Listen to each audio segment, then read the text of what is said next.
famously, there's, in the history of pro wrestling, when you're a veteran and you ask a younger guy, what do you want to do tonight?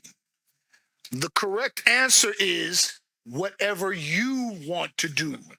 Not, oh, I got this real cool 450 splash that I do. That's the wrong answer. And I guarantee you, depending on who you're working with, you will never do that 450 splash. You know what, kid? That's a great idea for next week. But right now, we're going to do... but you get to a point where finally they'll say, what do you want to do tonight? And they're asking you legitimately for your input, and then you get to a point where, oh, wow, like I can actually, and then that's kind of like an honor as you grow and you gain respect from your peers. And ideally, like I said, because of production,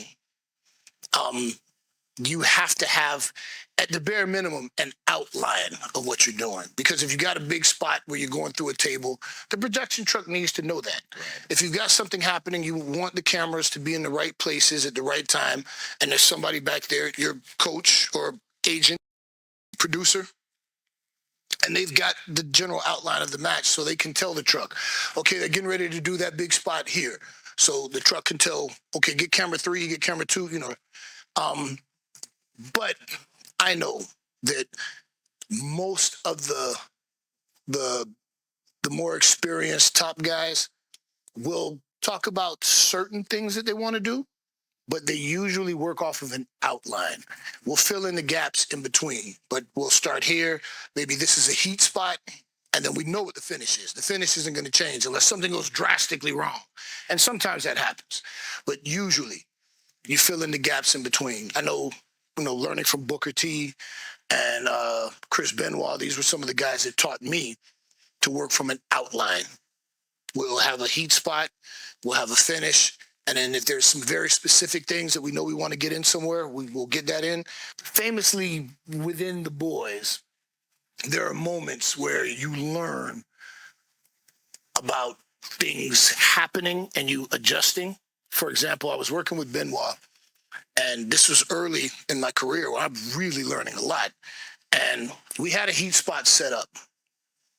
And I was in the corner, and Benoit came and charged me. And he shot me into the corner and said, put up a boot.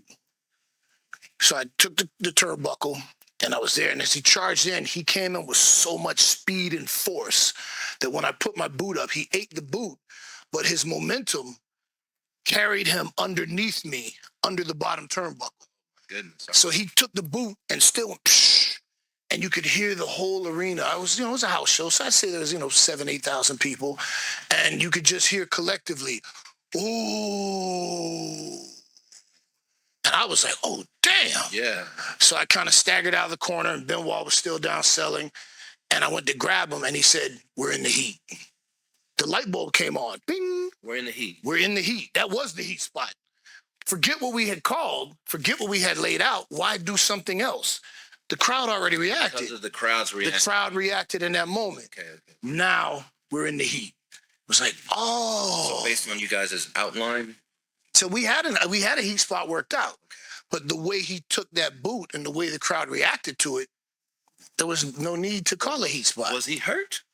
No, he wasn't hurt. So did your boot actually even? Absolutely. He ate that boot, but he just ate it with he was reckless with his body, but never with yours. Understood. Which is why he had the brain of a 70-year-old guy, that CTE, but he wasn't hurt at all. But because of the crowd thought he was hurt. Yeah. And at that point, boom, we're in the heat. And I remember the light bulb came on that day, because there have been other times in matches where we had a heat spot called, but something happened earlier on that got such a reaction. No, we're in the heat. We're in the heat now.